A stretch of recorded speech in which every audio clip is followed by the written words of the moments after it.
This is very common in my family. Lots of Parkinson's, lots of Alzheimer's in particular. And what I've noticed is that some of these people who seem hardest hit by Alzheimer's are, say, ApoE33. They shouldn't have a high predisposition to Alzheimer's. And I'm ApoE34. So I'm like, fuck. If I'm, as we understand it now, something like 2.5 times more likely than kind of population average to be predisposed to Alzheimer's, this is something I want to look at very, very closely, because there are some interventions out there, and you and I have invested in hopefully some new interventions to come in the forthcoming years, but that's going to take some time.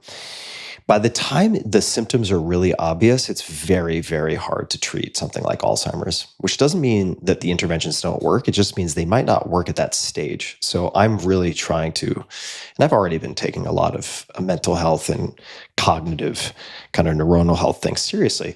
So I started wondering, and this is just a hypothesis, but if it's possible that I have inherited some mitochondrial dysfunction, and looked at ways to improve mitochondrial health, which would include increased zone 2 training, for instance, right? I hate zone 2, but yeah, I hear you. It's so boring. Just annoying. It's like flossing. It's not fun. It's like the worst. It's mild enough that you can throw on something on Netflix or listen to a podcast. So zone 2, it's boring, but you got to do it. And I've been finding more interesting ways to do that. But in addition to that, looking at some old friends that I thought were worth dusting off and revisiting, like ketosis and the ketogenic diet. I'll give you the punchline and then I'll back up. So did my blood draw and also an oral glucose tolerance test, which we should really talk about because that's just such an important tool in the toolkit to see how sensitive you are with respect to insulin sensitivity or insensitive, glucose disposal, et cetera. Getting fasting glucose isn't enough. You can get false good news if that's timed luckily or well.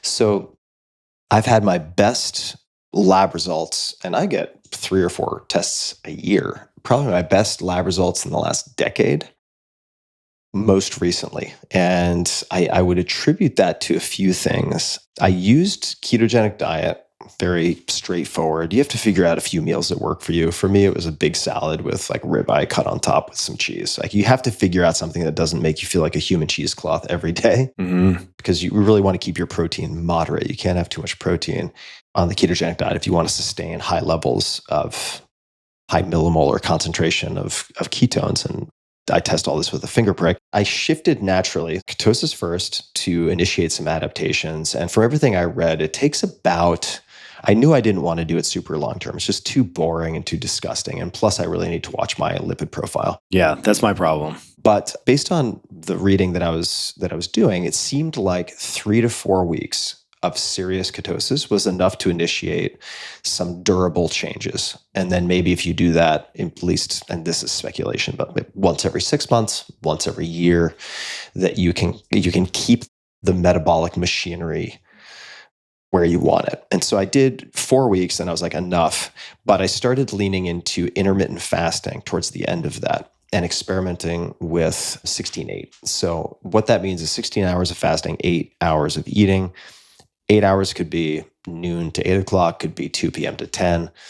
And then continued with the ketogenic diet, but just 2 meals a day, typically like one at 2 o'clock and then one at, say, 8 or 9. And then shifted back to a non-ketogenic diet. And this is going somewhere, folks, because the ketogenic diet may have nothing to do with it, but the combination of doing 3 to 4 weeks of ketosis and then doing intermittent fasting for the last 2 months, but at the time of my blood test, it was only about 4 weeks in. My insulin sensitivity, which my family just as a team sucks at, right? Like genetically, I am not predisposed to having great glucose disposal or insulin sensitivity. And that's a huge driver for accelerated neurodegenerative disease. If you have high blood pressure, if you have chronically elevated glucose or insulin, all of these things drive degeneration cognitively. Mm-hmm. And people can learn all sorts of stuff about 16/8 intermittent fasting from Rhonda Patrick, and she's had a number of scientists on her podcast.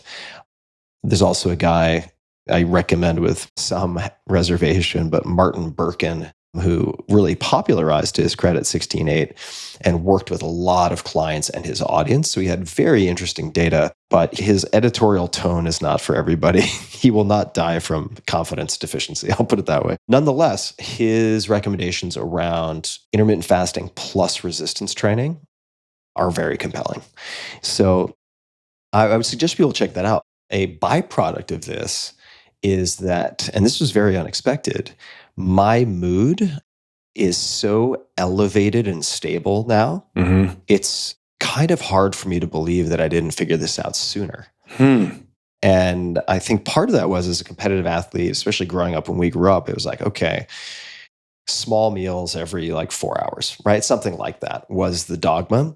And I think that was just enough smokescreen that I was able to cover up insulin insensitivity. Mm-hmm. Because if I didn't eat frequently, I would start to crash and then get grumpy, and then I would boost it back up with, granted, a healthy meal, but I was still eating very, very consistently. And in doing this, my mood on average has just been so much higher, so much more stable for, I would say, the last 8 weeks. I don't have any intention of changing. That's amazing. I think I could do the intermittent fasting indefinitely. And on top of that, I'll say one of my concerns, and part of the reason I didn't try this sooner, is that if you don't incorporate resistance training and if you don't get enough protein, I was just going to ask you that. you can lose a lot of muscle mass. And I remember doing DEXA scans way back in the day. I started doing DEXA before the 4-Hour Body in 2010.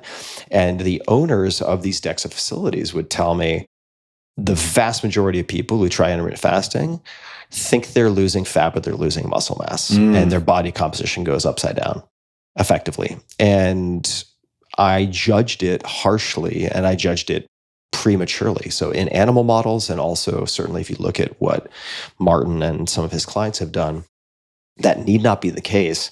And you're not necessarily going to pack on tons of muscle, but you can lose fat while preserving or moderately gaining muscle. So I'm still getting stronger in my workouts. And it's interesting how fat loss works too. And Martin's observed this. A lot of people have observed this, but it's not caloric deficit and you lose a predictable amount every week. Sure. If you were a closed system, blah, blah, blah, law of thermodynamics, yeah, Right. it should just be pure math. But what seems to happen, at least with me, is that it's like not really seeing anything, not really seeing anything, not really seeing anything. And then all of a sudden in week 4 or 5, you just seem to drop a lot of body fat. I don't have a great explanation for that, but I'm sure there is a good explanation. It's that MCT oil that you're taking with the Yeah. with the you're running to the bathroom. Yeah, just letting everything pass through. Yeah. What I will say is that I have used just about every diet imaginable. And I would say one criticism I would have of some of what Martin recommends is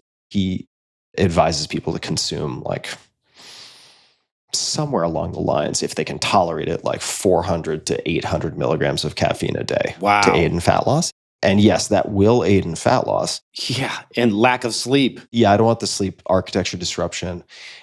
And also, it's like you can get away with a lot if you're taking stimulants. And this is said as someone who, for a long time, I was first introduced to pre-workout stimulants by an older student when I was wrestling in high school. Let me guess. NO Explode. So NO Explode, Little Reds, yeah. NO Explode is like a later iteration. But Okay. at that point, this guy was giving me the cobbled together, you can't really do this anymore, and I don't recommend it. Fen and shit. No, not fen, ephedrine, caffeine, aspirin, the ECA stack. And that will rip body fat off of your body, but you are not getting a biological free lunch. Like you are really hammering yourself and your system. Did you ever hit Bronkaid? Bronkaid is probably ephedrine, I would guess. Yeah, I know. But did you ever hit it when you were younger? Actually an inhaler, or what do you mean? Yeah, because that's what people No. would do. The bodybuilders would hit Bronkaid, and Yeah. then they would put on sweatshirts and go like on the treadmill, and just sweat their faces off and just get 6-pack abs. No, I didn't do that. You would buy Primatene Mist tablets, and don't do this, folks. It's not good for you. Also, if you try to buy Primatene Mist tablets now, you have to show your driver's license, because I believe there are labs, or probably trailers is more accurate description. People will use that as a precursor to produce methamphetamine, is my understanding, which is why it's very tightly controlled. So suffice to say, don't do that. And I've been very wary of any regimen that requires a lot of stimulants, is I guess what I'm trying to say. And the only time that I've reliably, if you look at every single male in my family, it's kind of comical. Like, you can spot them from a mile away. And like abdominal fat, I know this isn't unique to my family, but it's like nobody in the history of my family on either side has ever had 6-pack abs, except for me when I was taking disgusting quantities of stimulants. But this time around, doing the resistance training plus intermittent fasting, and yes, some of it could be explained by reduced caloric intake, but I think there's more to it. The abdominal fat's finally coming off. And this is at 48. I'm no spring chicken. Yeah. So I've been very impressed that I'm able to do Anything else like joint pain? Some of the benefits of a ketogenic diet have these people say joint pain goes away, they get some of these other things. Yeah. Another reason, in addition to mitochondrial health, that I want to do ketosis is because of the potent anti-inflammatory effects and some of the chronic back pain that long-term listeners will be sick of hearing about. So that was another reason why I did the ketosis. I felt the anti-inflammatory effects of that much more so than just the intermittent fasting with a quote unquote regular diet that's higher in carbohydrates.